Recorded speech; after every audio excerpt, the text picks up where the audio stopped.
Good morning, everyone. When I was 5 years old, I loved watching Hindu mythological stories on TV.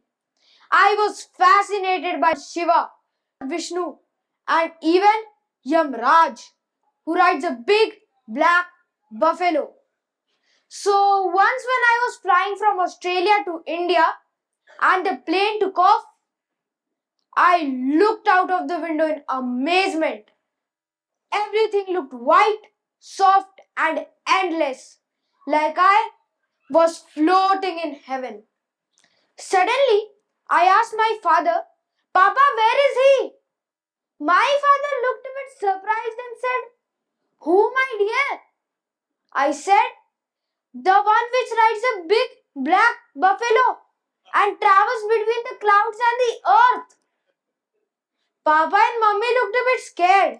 Probably they might be thinking, Why is our son searching for Yamraj while flying so high in the air? Does he have the powers to see the things happening in the future? Or is something deadly going to happen? But I was not scared at all. I was only curious, and predictions were far beyond my world of fantasies.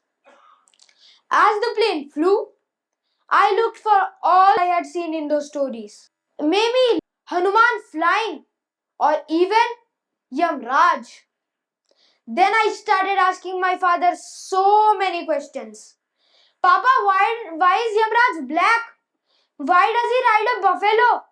Why does he take people to hell? Has anyone really been to heaven or hell? Or are they just in stories? Papa listened patiently while Mummy smiled quietly. After a while, I got tired of asking questions and slowly fell asleep, still dreaming about clouds, gods, and the mysteries of the sky. Now, most children get scared when they hear about Yamraj, but not me. I wasn't scared. I was just, wired to wonder about everything around me. Have you ever wondered what makes your brain different from everyone else's? Let me just show you something simple. This pen. Now, why this pen?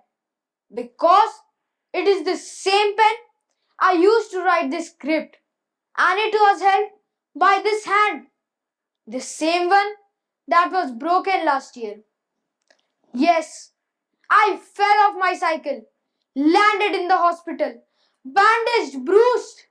My brain was not thinking about pain. It was wondering, will I still be able to write? Will my handwriting change?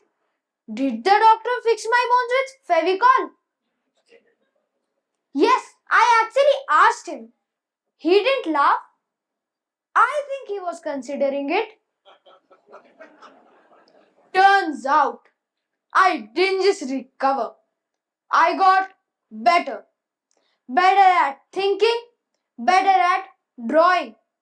Because I didn't ask why me. I asked what now. And that's when I realized my brain is wired differently. Not wired to memorize, not wired to obey, just wired to wonder. I wonder about everything, even socks.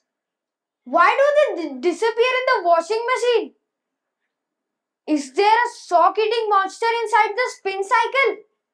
Why can't I see them when it's rotating?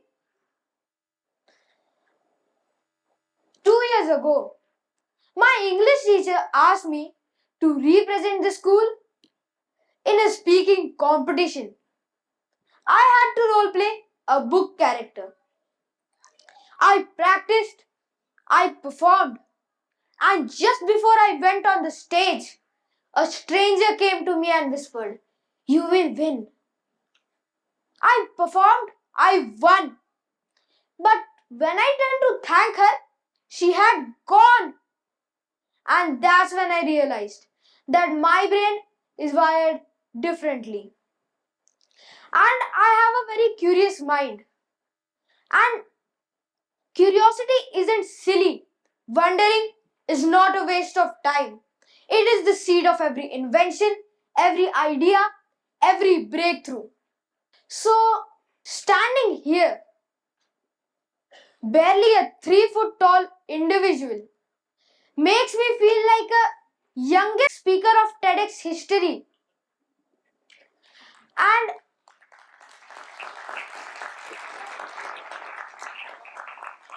but jokes aside, this confidence wasn't an easy thing. I had to overcome all my nervousness in trying to explore another door of wonderful opportunities. And the result? This tiny voice, which is now echoing through this TEDx mic. So don't stop asking questions. Don't stop wondering. Because the question you ask today could change the world tomorrow. And also remember what Robert Frost said. I took the road one less traveled by, and that has made all the difference.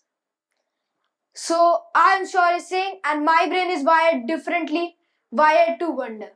Thank you.